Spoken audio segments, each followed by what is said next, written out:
In today's episode, as promised, we are actually going to dive a little bit deeper into personal resilience, why it matters, why should you care, what does it have to do with business, why does personal resilience have to do with business, which has to do with your bottom line, all the good stuff. So, Kirby, let's talk personal resilience. You know, personal resilience is something you and I both quite passionate about. And, you know, you think about it and you think about the people that you know that are really resilient. And there's usually a common thread. Mm-hmm. And one of the common threads is that they've had reason to be. Yep. They've had challenges in their life, and they weren't just challenges that pulled them down. They're challenges that by some measure, by some means, whatever it was, that they pulled themselves up and they learned a skill. Yep. I know personally, it's not something I talk widely about, but I grew up in a house where my mother was both suffering from mental illness at a time when people didn't talk about it, Mm-hmm. and was also a raging alcoholic who was also addicted to a variety of prescription medications. And I know what it was like growing up as that kid, moving out of, you know, my 9, 10, 11 years into teenage years, and the confusion of being a teenager mixed with that kind of a household. It taught me a lot. Mm-hmm. And most people, in my experience, who are really resilient, there's something in their past that caused them to learn some of those skills. What I learned as I went through life was I had actually leaned too hard on one dimension of resilience, as we're going to show in a model, Mm-hmm. and I shut the door on a number of other avenues that are actually part of well-rounded resilience. Basically, I became a little too gritty and not emotionally aware enough, not compassionate enough. And it affected relationships in my life. Sure. And it's not been the most fun lesson to learn, but it's one I continue to work on every day. But I think, and thank you for sharing that, I think that's important to hear where your resilience actually stems from. I find that individuals take a look at people that have come out of some very challenging situations. And this is a good reminder for everyone that everyone has something behind the scenes. Everyone comes from a place where it's not all wonderful. And we do have to remember that we're working with fellow human beings. So I think that's a good lesson. What you've brought up is to have some empathy and pause the bias for a moment and see people, take the time to get to know them. But oftentimes, Kirby, what you described is a situation, and you see this a lot when you talk about why people become successful. And there tend to be two types of people.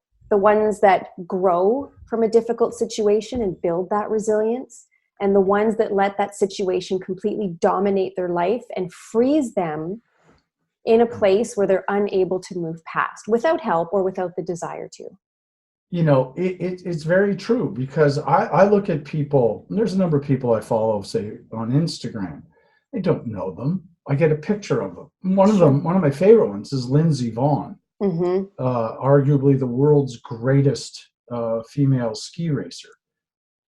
Man, she's gnarly tough, like tough to a level you and I can't begin to understand. Yet there seems to be a more well-roundedness, or at least there's the appearance of it, where there's compassion and there's fun and silliness. Like there's just like this nice, healthy blend. Unlike a person I have played hockey with in the past, who's immensely successful on any scale, who to use the technical term is an ass. And somehow, and I don't think it's just guys, but somehow people confuse grit and that nasty gnarliness as somehow being resilient, and it's Yep. not. It's No, just not. no. And I can say that just as a female, I see it as well. We just Yeah, display it or tend to display it in different ways. different ways. So let me bring up this model again. Like with all of the stuff we're talking about, as it comes to different models, this isn't one that Nicole doodled on a napkin. This is stuff that comes from academic What do you research mean? in peer-reviewed journals, Yeah. and the various dimensions that go into personal resilience really do matter. Yes. And so let me just run around the map here a little bit and see if I can't just bring these up. So what we're looking at is yes, that bouncing back, that gritty get up. Absolutely. If you don't have that, there's no way you're going to be resilient. But there's also being resourceful, your Yep. ability to figure stuff out. Yes. There's your ability to understand and to manage your emotions, what Daniel Goleman would call emotional intelligence. Mm-hmm. Tons of stuff has come out on this in the last 10 to 15 years. There's about your ability to have a healthy relationship with yourself around your own strengths. This is something that in our decision course, we have an entire element around this Japanese model for finding life purpose called ikigai. And one of the key components of that is your ability to be honest with yourself about what you're actually really good at. Mm-hmm. There's your ability to be self-directing, which means not to sit around and wait for someone to tell you what to do, how to do, when to do, where to do. It's your ability to figure out, wow, I really need to get my stuff together and get yourself to get off your butt and go do it for yourself. Yep. There's compassion, which is a tough thing. And we could touch on each of these a little bit. And then there's the big one, as far as we're concerned, which is decision making, which is really about intellectual resilience. Yes. All of these together really paint a picture that if you have enough of each of these, that's the kind of person who the literature, the researchers would consider to be resilient. Yes. And I think if we all think of an example of someone that always seems to bounce back, figures things out, they may lose their temper, but for the most part, they are able to manage the emotions, even though they're amongst a quote unquote storm at the moment. There are individuals that they know what they're good at, and they're not ashamed to stay with what they're good at and delegate, outsource, ask for help in areas that they're not. Like there's an example for each one of these small areas that make up the kind of people in our lives that we actually look up to. And it doesn't have to be someone that's famous or a thought leader. I mean, you could take a look at this and think, oh my God, you know what? My sister is resilient. All this stuff happens in her day-to-day life. She's able to bounce back. She's able to make quick decisions. She understands what she's good at. For example, it could be your neighbor. It could be anybody, but it's that person or the people you look up to because they just have that thing where it's always together, right? That thing, yeah. Yeah. It's interesting. For me, for years, I taught a multi-day workshop around communicating in high stress, high risk situations. And I've taught thousands of people across Canada, in the United States on this stuff. For me, one of the times where you get to really see how resilient someone is when they're under stress. Absolutely. And there was something that happened yesterday, and when I reflect upon it, there was a piece missing. And what I'm referring to is, so yesterday the CEO of Boeing went before Congress in the United States to basically try to offer answers to the 737 MAX 2 crashes that killed almost 400 people. Mm-hmm. And I contrast that with Michael McCain from Maple Leaf Foods when they had the listeria crisis, which resulted in the death, I think it might have been a dozen or so people. So here we have a guy, on the one hand, whose company produced a product that killed, say, a dozen or so people. And we have a CEO of another company whose product was responsible for the death of almost 400 people. Michael McCain, and I've got the video, I've used it to actually educate people on this exact topic, was clearly compassionate, emotionally intelligent, he just conveyed, and I believe it is genuine from everything I've heard from people who work with him. He just conveyed the image and the message and the persona of someone who just feels really, really horrid that their product could do this. And on the other side, yesterday, I'm watching footage of the CEO of Boeing, and I didn't get that feeling. Yeah, I think it's also important to point out that as human beings, we do have a sense about when someone's being genuine or not. Right. The reasons behind why they may not appear or be genuine can differ. But underneath, especially when you're at a leadership level that these individuals were at, it's important. You need to be genuine. No matter what happened, the scale of which happened, it's transparent. We can tell. And, this stuff, we're talking about it in a business context. It comes back home too. So let's just talk about compassion and bouncing back and managing emotions. You have a disagreement with your husband. Disagreements happen, volume of conversation can go up. There can be, passionate disagreement or opposition.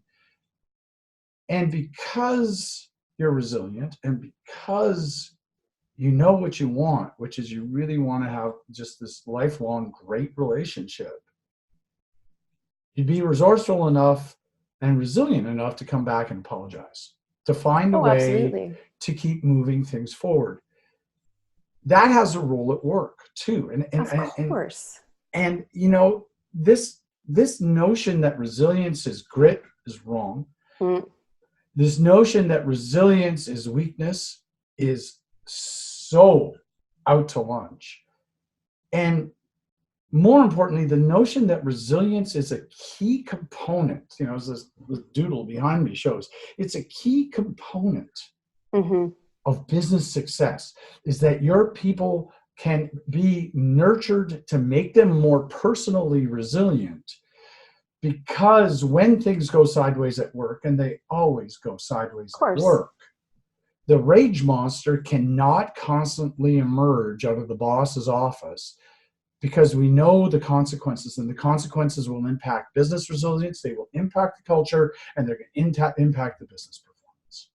Yeah, and so I think one thing I would like to recommend, like a practical piece of advice, is that it's okay to disagree with another person. Absolutely. It is okay to have your own interpretation of fact.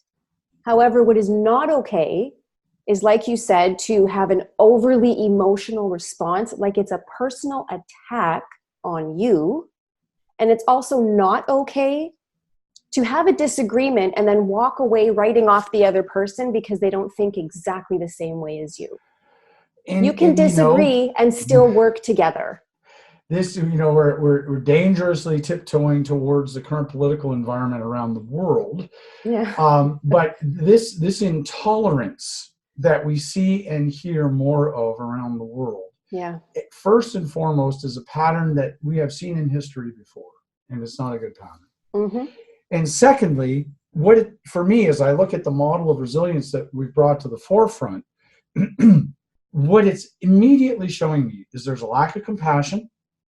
There's an unwillingness to sit in the seat of the other person and see life through their eyes, which is a poor decision. Which is a poor decision. It's not about managing emotions at all.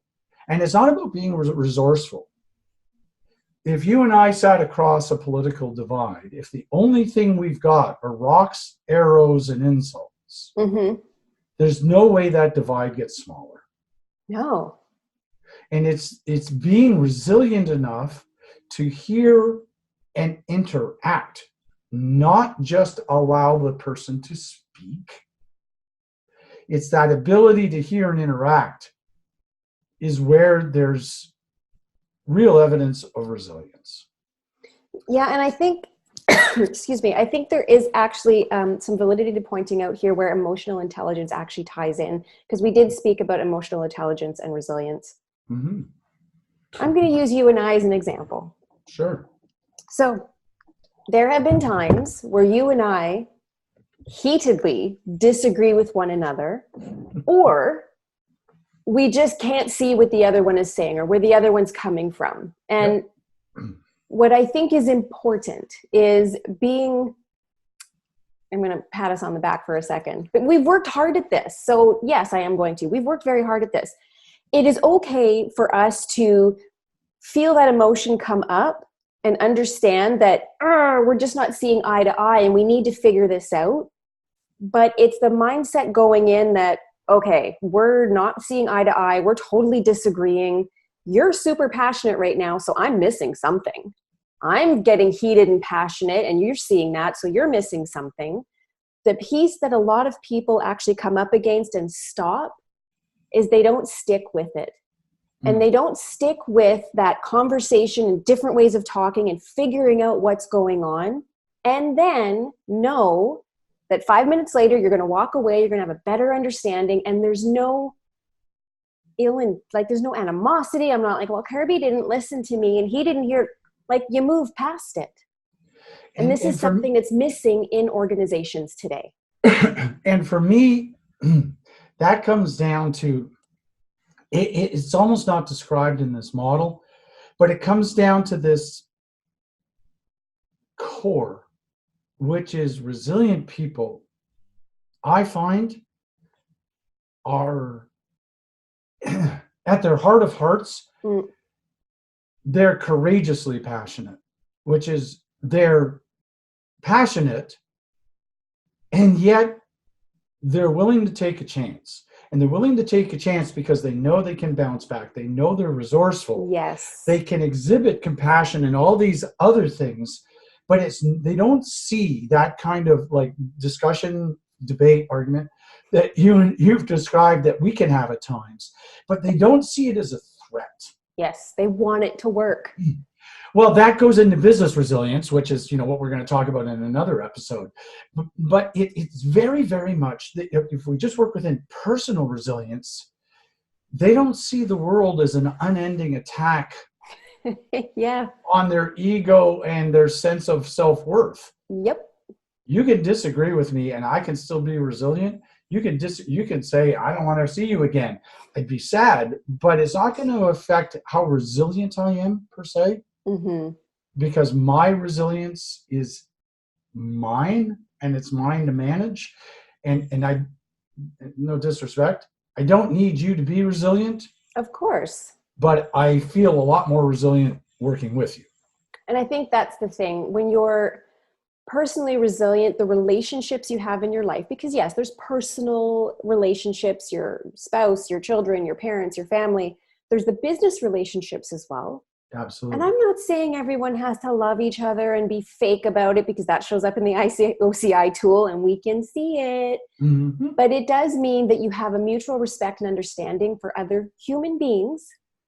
And it's okay to disagree. And it doesn't mean that we can't talk again. We can't work together again. I'm putting up a wall because you didn't like what I had to say or offer for that particular project 3 years ago. Like, emotional intelligence. That to me is when personal resilience starts to lag.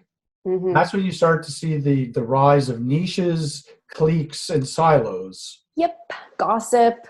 at the workplace. So the Absolutely. cool thing is we have a tool. There's a tool for that. We have a tool for that.